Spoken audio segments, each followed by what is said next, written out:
샬롬, 예수님을 닮아가는 아침. 오늘 함께 읽으신 말씀은 에스겔 3장 16절에서 27절까지의 말씀입니다. 7일 후에 여호와의 말씀이 내게 임하여 이르시되, 인자야, 내가 너를 이스라엘 족속의 파수꾼으로 세웠으니 너는 내 입의 말을 듣고 나를 대신하여 그들을 깨우치라. 가령 내가 악인에게 말하기를 너는 꼭 죽으리라 할 때에 내가 깨우치지 아니하거나 말로 악인에게 일러서 그의 악한 길을 떠나 생명을 구원하게 하지 아니하면 그 악인은 그의 죄악 중에서 죽으려니와 내가 그의 핏값을 내 손에서 찾을 것이고, 내가 악인을 깨우치되 내가 그의 악한 마음과 악한 행위에서 돌이키지 아니하면 그는 그의 죄악 중에서 죽으려니와 너는 내 생명을 보존하리라. 또 의인이 그의 공의에서 돌이켜 악을 행할 때에는 이미 행한 그의 공의는 기억할 바가 아니라 내가 그 앞에 거치는 것을 두으면 그가 죽을지니 이는 내가 그를 깨우치지 않음이니라. 그는 그의 죄 중에서 죽으려니와 그의 핏값은 내가 내 손에서 찾으리라. 그러나 내가 그 의인을 깨우쳐 범죄하지 아니하게 하므로 그가 범죄하지 아니하면 정령 살리니 이는 깨우침을 받음이며 너도 내 영혼을 보존하리라. 여호와께서 권능으로 거기서 내게 임하시고 또 내게 이르시되, 일어나 들로 나아가라. 내가 거기서 너와 말하리라 하시기로 내가 일어나 들로 나아가니 여호와의 영광이 거기에 머물렀는데 내가 전에 그발 강가에서 보던 영광과 같은지라. 내가 곧 엎드러지니 주의 영이 내게 임하사 나를 일으켜 내 발로 세우시고 내게 말씀하여 이르시되, 너는 가서 내 집에 들어가 문을 닫으라. 너 인자야, 보라, 무리가 내 위에 줄을 놓아 너를 동여 매리니 내가 그들 가운데서 나오지 못할 것이라. 내가 내 혀를 내 천장에 붙게 하여 내가 말 못하는 자가 되어 그들을 꾸짖는 자가 되지 못하게 하리니 그들은 패역한 족속임이니라. 그러나 내가 너와 말할 때에 내 입을 열리니 너는 그들에게 이르기를 주 여호와의 말씀이 이러하시다 하라. 들을 자는 들을 것이요 듣기 싫은 자는 듣지 아니하리니 그들은 반역하는 족속임이니라. 아멘. 오늘 본문 말씀에 하나님께서는 에스겔을 향해 너를 파수꾼으로 세운다 라고 말씀하십니다. 파수꾼은 경계하여 지키는 자입니다. 즉 이스라엘 백성들이 악한 자리에서부터 돌이켜 하나님께로 나올 수 있는 영적인 파수꾼으로 에스겔을 세우신 겁니다. 에스겔에게 말씀하시는 하나님의 말씀이 조금은 무섭습니다.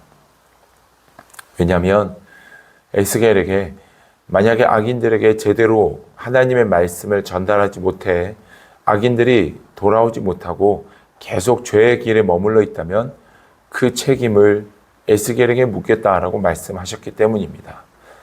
악인들뿐만 아니라 의인들도 깨우쳐서 범죄하지 않도록 하지 못하면 이 모든 책임을 너에게 묻겠다라고 말씀하십니다.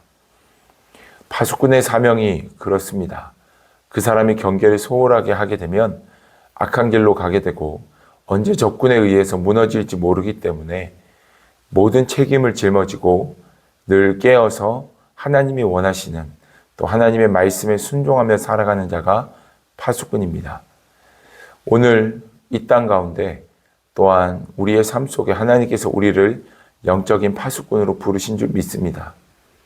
주님께서 우리에게 어떻게 보면 에스겔에게 말씀하셨듯이 조금은 강력하게 깨어서 이 나라와 이 민족을 품고 기도하며 깨어 기도하는 영적인 파수꾼으로 우리를 부르신 줄로 믿습니다. 이 아침에 하나님 앞에 순종하며 우리의 삶뿐만 아니라 넘어서서 우리 주변에 예수님을 믿지 않는 자들을 위해, 또한 이 나라 이 민족을 위해 틈이 날 때마다 기도하며 영적 파수꾼의 사명을 감당하는 우리가 되어야 할 줄로 믿습니다. 하나님께서 에스겔에게 영적 파수꾼을 말씀하신 이후에 아마 에스겔의 마음에는 불이 떨어졌을 겁니다. 당장 나가서 이 사명을 감당해야 되겠다라고 생각했을 겁니다. 그런데 하나님께서는 에스겔을 집으로 들어가게 하시고 그곳에서 문을 걸어 잠그고 몇 날 며칠을 머물게 하십니다. 뿐만 아니라 집에 그냥 있는 게 아니라 에스겔로 하여금 말을 못하게 하십니다. 그 입술에 그 혀를 입천장에 붙게 하심으로 말을 못하게 하여 정작 너가 당장 나가서 복음을 전해야 된다라고 말씀하신 하나님이시면서도 에스겔의 입술을 굳게 다물게 하시더라는 것입니다. 왜 이렇게 하신 걸까를 곰곰이 생각해 보았습니다.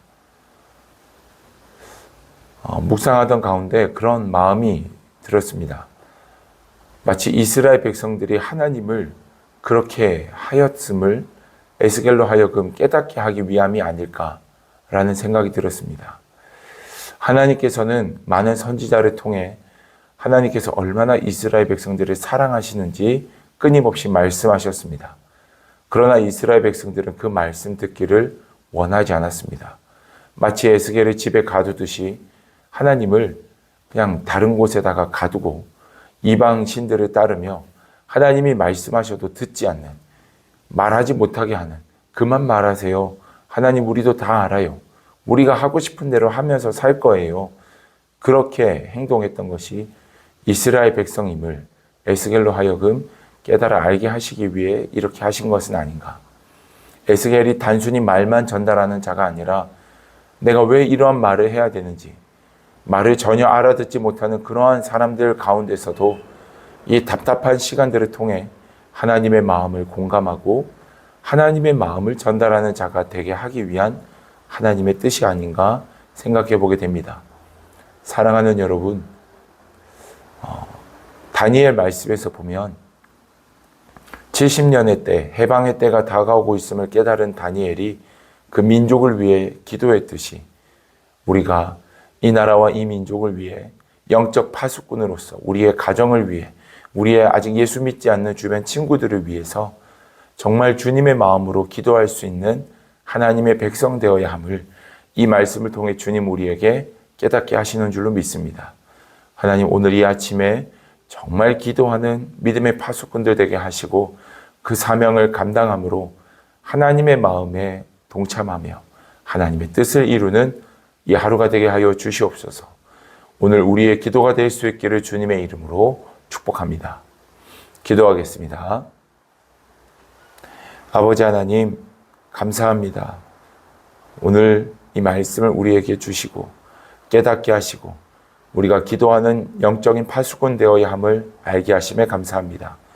믿음으로 살아가는 자들 되게 하시며 하나님의 마음에 공감하는 자, 하나님의 뜻을 이루는 주의 백성 될 수 있도록 축복해 주시옵소서.